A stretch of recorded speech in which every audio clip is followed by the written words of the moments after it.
Friends, कैसे हो? मैं आशा करती हूँ कि आप लोग बहुत अच्छे होंगे और मन लगा करके पढ़ाई कर रहे होंगे। फ्रेंड्स, आज की क्लास आपकी हिंदी भाषा शिक्षण उद्देश्य एवं सिद्धांत। तो फ्रेंड्स, अगर आप चैनल पर पहली बार विजिट कर रहे हो तो सब्सक्राइब करना और अपने सभी दोस्तों को इस वीडियो को शेयर करना, क्योंकि दोस्तों आपके पेडागोगी के जो क्वेश्चन होते हैं वो 75% आते हैं। अगर आप इन क्वेश्चनों को करते हैं तो आपका सीटेट जो है क्लियर हो जाएगा। इसमें आपको क्या करना है कि जितने भी क्वेश्चन आए, जो भी आपके पेडागोगी के आते हैं, वो आपके दोस्तों समझ पर आधारित होते हैं। आपको अच्छे से पढ़ना है और उसके आंसर सटीक से देना है।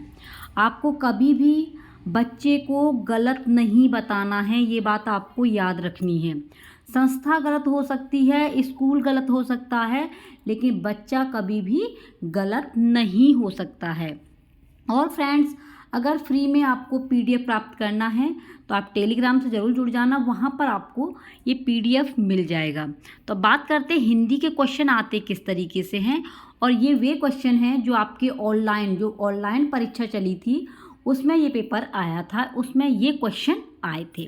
तो पहला क्वेश्चन है आपका कि एक विद्यार्थी जिसके घर की भाषा और विद्यालय की भाषा अलग अलग है। कहने का मतलब है कि घर की भाषा अलग है, विद्यालय की अलग है। आप एक संसाधन के रूप में उसकी कैसे मदद कर सकते हैं। दिसंबर में जो पेपर हुआ था 2021 को, ये क्वेश्चन आया था। देखिए, उसे कक्षा में अधिक समय और ध्यान देकर नहीं, कक्षा में बहुभाषिकता और संसाधन के रूप में। देखो, मैंने टैग वर्ड की वीडियो करा दी है, टैग वर्ड की संपूर्ण मैंने कराया है, आप लोग दोस्तों उन्हें ज़रूर देखना।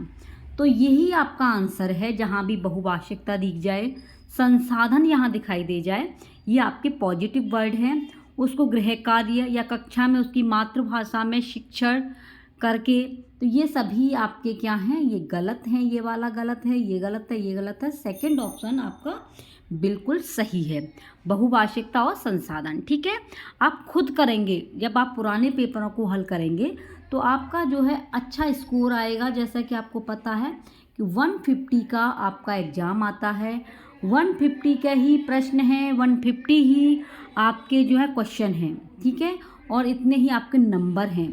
तो जब आप अच्छी तरीके से पुराने पेपरों को हल करेंगे तो आप आसानी से क्वेश्चनों को आंसर दे पाएंगे। नेक्स्ट क्वेश्चन है, रोहिणी कक्षा 5 के विद्यार्थियों के सामने एक विषय सामग्री प्रस्तुत करना चाहती है। यानी कि रोहिणी एक बिटिया है जो क्या है, अपनी विषय सामग्री प्रस्तुत करना चाहती है। तो निम्नलिखित में से किस बिंदु पर विचार करना चाहिए। शिक्षण गतिविधियां जहां दिख जाए बिल्कुल सही है। लक्ष्य भाषा, औपचारिक, संवादात्मक और अन्य पहलुओं को प्रदर्शित करना बिल्कुल सही है। जहां आवश्यक वहां उचित सहायता करना, जहाँ पर आवश्यकता हो वहाँ पर उचित सहायता अगर किसी की हो जाए तो उसका भला हो जाएगा, तो ये भी सही है। ड्रिलिंग की आदत विकसित करने का प्रयास, ये गलत है। तो जहाँ पर आपका फोर्थ ऑप्शन है वो सभी गलत हैं। आपका फर्स्ट जो है क्वेश्चन का आंसर बिल्कुल सही है, फर्स्ट और सेकंड और थर्ड। ठीक है, ये इस तरीके से आप अपने प्रश्नों को हल कर पाएंगे। नेक्स्ट क्वेश्चन है दोस्तों, निम्नलिखित में से कौन सा एक भाषा के विकास को बढ़ावा नहीं देता है। इसमें नहीं पूछा है तो आपको नहीं देखना है। रोमांचकता और व्यक्त करने में भाषा का प्रयोग, ये तो सही है। घटनाओं तथा वार्तालाप आरंभ से अंत तक बनाने के लिए भाषा का प्रयोग करना बिल्कुल सही है। सामाजिक संपर्क बनाने और उनको निरंतर बनाए रखने के लिए भाषा का प्रयोग करना बिल्कुल सही है। नेक्स्ट है, सामाजिक वर्गीकरण हेतु भाषा का प्रयोग करना। देखो, जहाँ वर्गीकरण की बात आ जाए वो आपका क्या है, नेगेटिव पॉइंट है। तो आपका डी ऑप्शन बिल्कुल सही है, क्योंकि दोस्तों इसमें नेगेटिव पूछा है, नहीं पूछा है, और नहीं के लिए आपको नहीं वाला ही ऑप्शन चुनना है। तो वर्गीकरण आपका नेगेटिव टैग वर्ड है। अगला क्वेश्चन है, उच्च प्राथमिक स्तर पर भाषा सीखने सिखाने का एक उद्देश्य है। उच्च प्राथमिक यानी 6 to 8 तक का जो लेवल है उसमें भाषा अगर सिखाई जाती है तो उसका उद्देश्य क्या होता है। व्याकरण के सभी नियमों को कंठस्थ करना, देखो कंठस्थ करने वाली नेगेटिव है। साहित्य की गद्य एवं पद्य विधाओं की रचना करना, ये सही है। या फिर हिंदी भाषा के समग्र इतिहास के बारे में जानना, या भाषा की नियमबद्ध प्रकृति की पहचान और उसका विश्लेषण करना। तो इसका सही ऑप्शन है डी ऑप्शन। यानी आप भाषा के नियमबद्ध को समझेंगे, उसकी प्रकृति की बात हो रही हो, पहचान, तो उसका विश्लेषण किया जा रहा है, तो आपका D option is the right. Next question है, प्राथमिक स्तर पर, यानी कि आपका 1 to 5 लेवल है, ठीक है। प्राथमिक स्तर पर बच्चों की भाषाई क्षमता को विकास करने का अर्थ क्या है? भाषिक संरचनाओं पर अधिकार, भाषा प्रयोग की कुशलता पर अधिकार, भाषा अनुकरण की कुशलता पर अधिकार, या भाषिक नियमों पर अधिकार।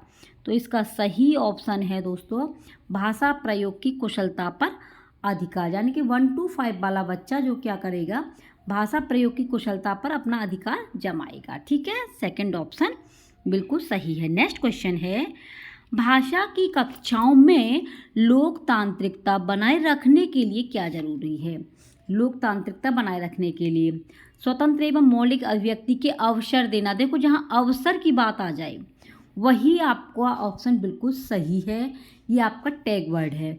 बाकी के पढ़ने की आपको ज़रूरत नहीं है, लेकिन फिर भी देख लेते हैं। राज्य भाषा को अनिवार्यतः पढ़ाना, समय बोलने के लिए कहना, बच्चों को हर समय कहो कि बोलो बोलो।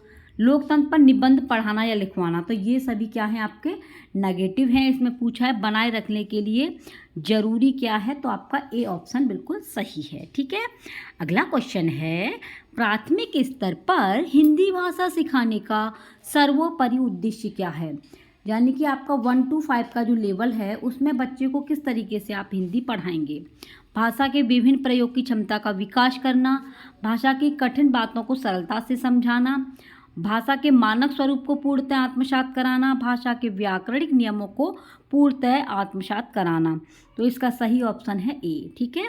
यानी कि भाषा के विभिन्न प्रयोग की क्षमता का विकास करना। अगला क्वेश्चन है, प्राथमिक स्तर पर भाषा शिक्षण का उद्देश्य है, तो इसका उद्देश्य है आपका बिल्कुल सही है हिंदी के विविध। ये विविध जहाँ भी आ जाए ये आपका टैग वर्ड है और आपका पॉजिटिव वर्ड है। सी ऑप्शन बिल्कुल सही है। अगला क्वेश्चन है, भाषा शिक्षण के संदर्भ में कौन सा कथन सही नहीं है? नहीं पूछा है तो आपको नहीं ही देखना है। बच्चे अपने द्वारा बनाए गए भाषा नियमों में विस्तार एवं परिवर्तन करते हैं, ये तो सही है। समृद्ध भाषा परिवेश वाला बिल्कुल सही है। बच्चों की मातृभाषा का कक्षा में प्रयोग नहीं होना चाहिए, जबकि होना चाहिए, इसलिए ये नेगेटिव के लिए नेगेटिव है। तो आपका सी ऑप्शन बिल्कुल सही है, ठीक है। नहीं पूछा है इसलिए आपका सी ऑप्शन बिल्कुल सही है। अगला क्वेश्चन है, लास्ट है ये, भाषा शिक्षण में शब्दार्थ पर अधिक बल नहीं देना चाहिए, तो नहीं पूछा है। शब्दों के अर्थ शब्दकोश से देखे जा सकते हैं, इसमें समय व्यर्थ होता है। बच्चे सारे शब्दों के अर्थ जानते हैं। बच्चे संदर्भ के अनुसार अनुमान लगाते हुए अर्थ ग्रहण कर लेते हैं, तो अर्थ ग्रहण कर लेते हैं, तो आपका सी बिल्कुल सही है। यही आपका संदर्भ आया है, अनुमान आया है, अर्थ ग्रहण करने वाली बात आई है, तो आपका डी ऑप्शन बिल्कुल सही है। कौन सा है? डी ऑप्शन बिल्कुल सही है।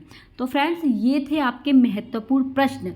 इस तरीके के प्रश्न आपके सीटेट में आते हैं, तो सीटेट से आपको घबराना नहीं है, क्योंकि दोस्तों इसमें सिर्फ समझ पर आधारित क्वेश्चन आते हैं, और इसमें जितनी आपकी पकड़ होगी, जितने आप प्रैक्टिस सेट हल करेंगे, और प्रैक्टिस सेट आपको जो 1 मंथ आपके पेपर चले थे वही करने हैं, यानी कि ऑनलाइन बेस पर जो परीक्षा हुई थी वही आपको प्रैक्टिस सेट करने हैं। उसी के माध्यम से आपका जो है 75% कंप्लीट होगा, और जो भी आपकी थ्योरी हैं, आपके जीन प्याजे हैं, वाइगोत्स्की हैं, ठीक है, इन सभी को आपको डीपली पढ़ना है। और प्याजे से तो इतने क्वेश्चन आते हैं, और बात करें हिंदी की तो आपको चौमुख की भाषा तो ज़रूर देखने को मिलेंगे। इसलिए आप प्रैक्टिस सेट को हल कीजिए और अपना स्कोर बताइए कितना आपका स्कोर बनता है, ठीक है फ्रेंड्स। तो ये थे आपकी महत्वपूर्ण क्लास, और चैनल पर पहली बार हो तो आप लोग सब्सक्राइब करना, वीडियो को शेयर करना, जिससे हमारे भावी अध्यापक और अध्यापिकाओं की हेल्प हो सके। आप अपना ख्याल रखना। Take care, bye bye.